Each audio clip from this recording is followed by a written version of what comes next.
All right, final feelings. We got Tech not that long from now, but Georgia and Massachusetts playing for the second time since 2018.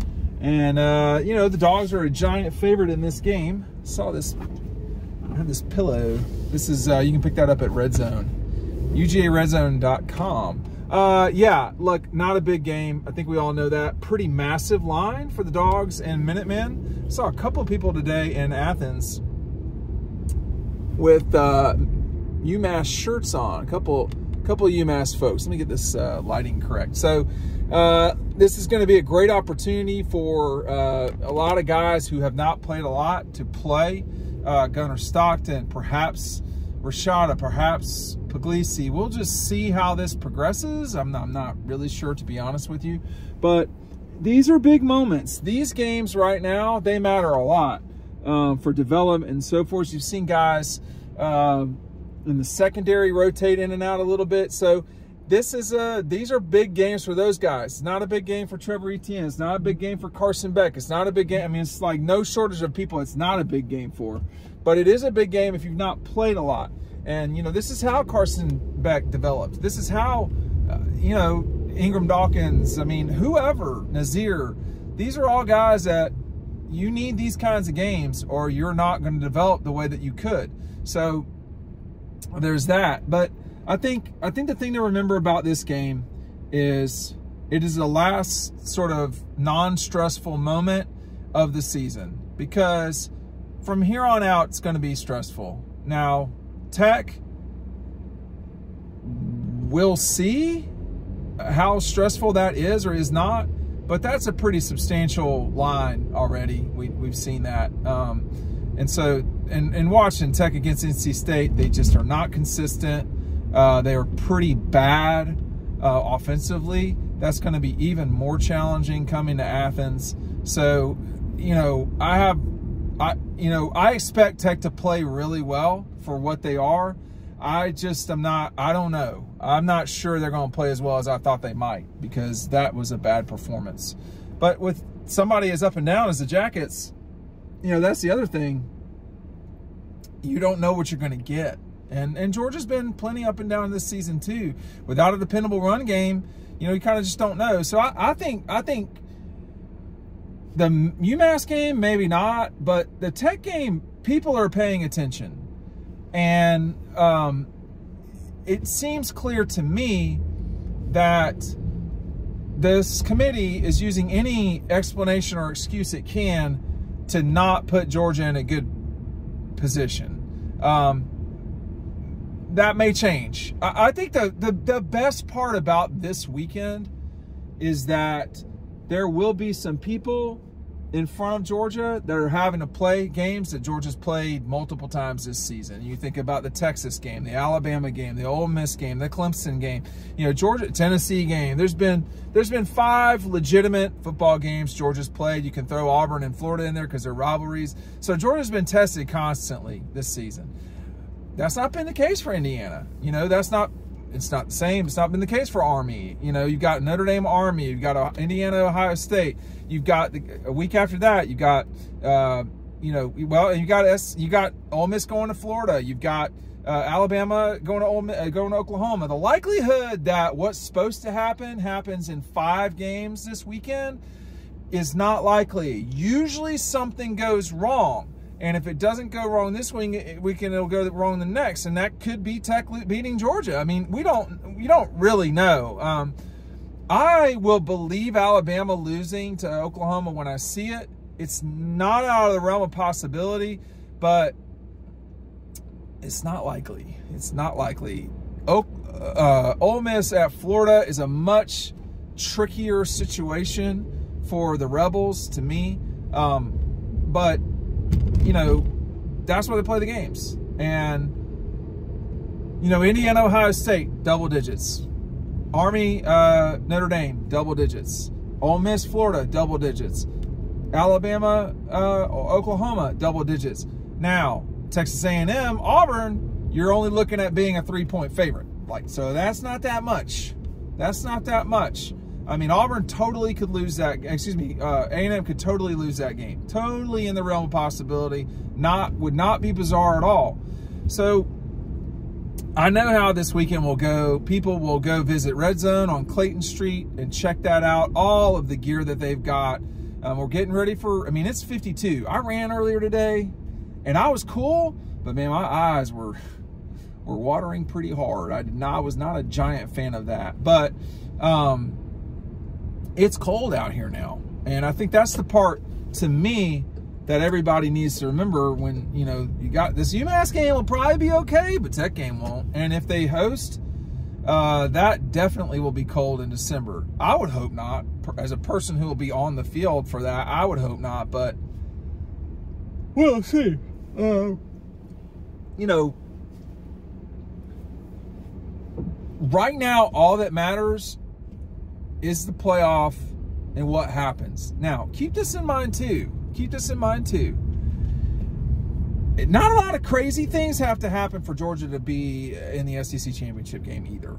So that's another part of all of this that you know, is not nuts. Like, all you're talking about is the underdog winning 2 games where they're not a massive underdog. So, or Alabama losing a game. There's that too. So I don't know that I would be so certain Georgia's not going to play in the SEC championship game. Now, with that said, if you're in it, you're going to have to win it. If you're in it, you're going to have to win it. And that may involve Georgia and Alabama playing again. I don't know if there's a scenario. Well, first of all, no one seems to know anything, because what we don't have is all of the data. We don't know the last 2 weeks of conference play. So that completely affects scoring margins for Texas, as well as Texas A&M and Auburn, and that's what's going into determining who is going to play in the SEC championship. It used to be much easier. I'll say this. I'm passing Sanford Stadium on my right, and on this Friday evening, I'll call it evening, not night yet, and we're getting, wow, where'd that car come from? Wow, came up the stadium. That's not normal. So there's a lot of intrigue and curiosity left here. I mean, I don't know what's going to happen these last 2 weeks. I would be pretty shocked if Georgia lost. Now, after that, you know, would I be shocked if Alabama lost? I'd be pretty close to shocked, yeah.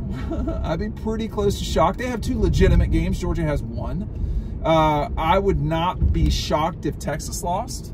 I would not be shocked if Ole Miss lost. I would not be shocked if I'd be shocked if Ohio State lost the next 2 weeks. I would not be shocked if Notre Dame lost. I would be shocked if Penn State lost. Although, you know, so like I just mentioned earlier, Texas double digit, Ole Miss double digit, Alabama double digit, Penn State double digit. Notre Dame double digit. There's a lot of double digit favorites that there's sort of what starts happening is, statistically speaking, mathematically speaking, at some point someone loses those games, and it happens.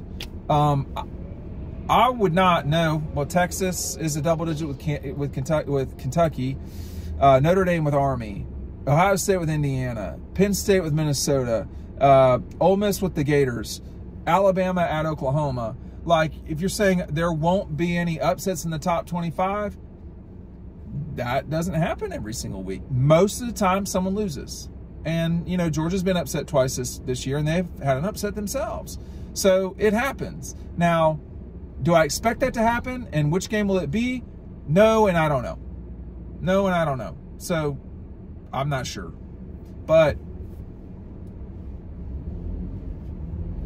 that Texas A&M game, that's got some serious ramifications in it, and there's going to be a lot of tooth biting on that deal. Excuse me, fingernail biting on that one. You know, quite frankly, Indiana, Ohio State, there's going to be a lot of, you know, stuff going on there. Notre Dame, SC. SC's not good, but Notre Dame's not good either. And, you know, there's just, we've gotten to the point of the year where if you're not used to pressure if you're not used to pressure, that means you're probably not going to be good at pressure. And we've entered that moment in time. Now, is Oregon going to lose to Washington? Man, I just don't see that happening. I mean, is Ohio State going to lose to Indiana or Michigan? I just don't buy that right now. Ohio State right now is playing better than everybody else, non-South Carolina category. Carolina's not playing kind of real teams, you know. Well, they've not played the schedule that Ohio State has, if we're being completely honest. They played Alabama, yeah. LSU's not good. And then who else is Carolina? I mean, I guess Carolina's best win is Missouri.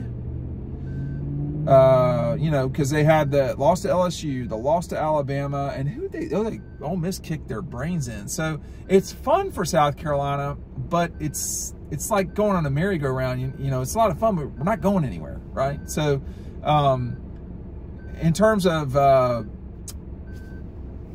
I think it's a fascinating, this next 7 full days of football on Saturday, the 23rd, Thursday, Friday, and then Saturday, the 30th.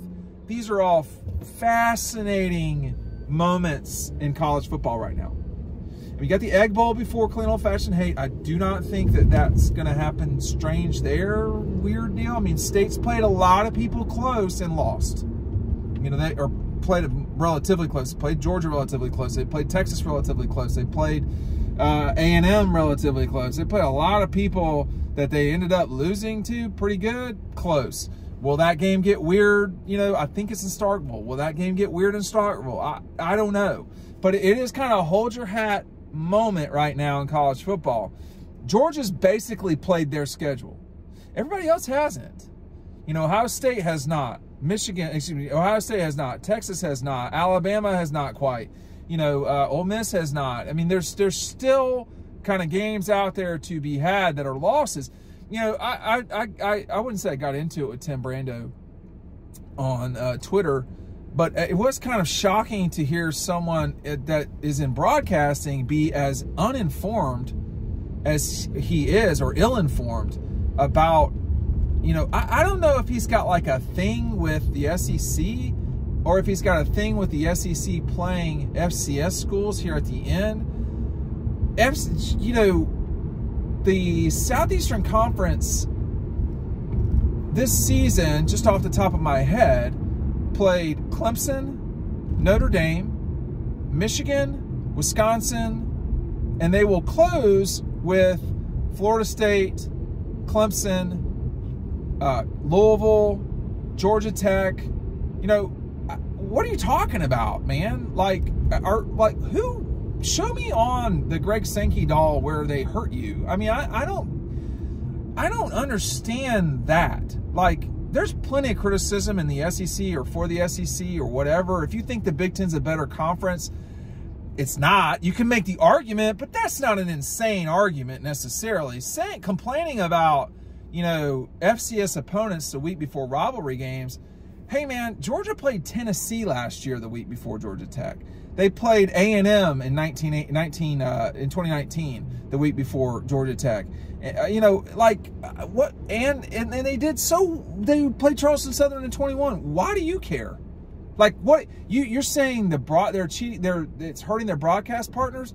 Nothing's hurting their broadcast partners, pro. They're bringing in $10 million for Georgia, Tennessee. They're bringing in $10 million plus for Georgia, Texas.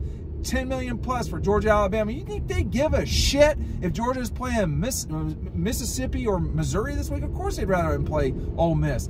They can't play everybody. They're playing Massachusetts, for God's sakes. They played 8 SECs and 2 ACCs. Like, what do you want these teams to do? Do you want Ohio State to play a more competitive non-conference? I agree, but that's their prerogative.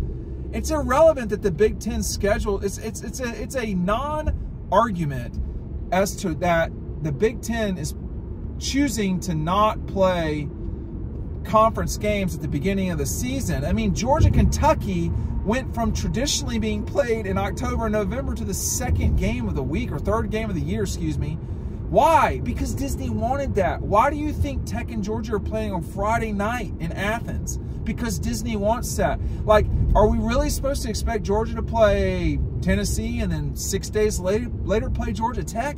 Bro, are you just, I'm lost here. Like, there's no explanation for what you're saying. And on top of that, how are you this ignorant about the industry you're actually in? How can I be more informed about it than someone who's been doing it as long as you have? And bro, I'm afraid I am. Don't at me. Don't at me with all the reporting that I do about all this stuff. Do not at me. If you just like don't like the SEC, that's cool. You're not the only one. But this discussion of like the TV brand, look, Disney's getting all they need and then some from this package. They triple a header this deal all the time. Now that Fox owns and controls the Big Ten's network, the Big Ten's inventory is their prerogative. They've sold a lot of it off. They do not have, I mean, I don't understand the Big Ten selling off the championship game. Excuse me, I don't understand News Corporation selling off the championship game this year to CBS, but that's what they chose to do. That's their deal. Disney's not doing that. They're not giving away the SEC championship so they can sublease it so the schools can make more money. Like, they're cool with it. They're cool with it. But like your basic premise of these teams should play harder schedules in November. Georgia played Florida, Ole Miss, Tennessee, and they'll play Georgia Tech. Like, what are you talking about? You mad, bro? You're mad that Alabama's playing Mercer? When they played LSU, they'll play Auburn and they'll play Oklahoma? Like, what do you think these kids are made of? Like, they're all Superman or something? Like, there's like, don't do this. Don't do this. It's a bad argument.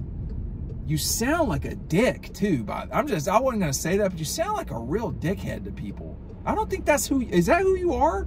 I never took you as being like that, but boy, they talk to people, you sound like a dick. And as a person who's sounded like a dick a lot in my life, you don't want that. That's not a good look. It's not healthy either. It's not healthy. But I think it's going to be, whatever weekend. Georgia's done these seasons any different number of ways. They almost always, well, just because it's always been this way, they play a league game in September. And because they play a league game in September, and I'll do it slowly for the peanut gallery, you run out of conference games to play by November.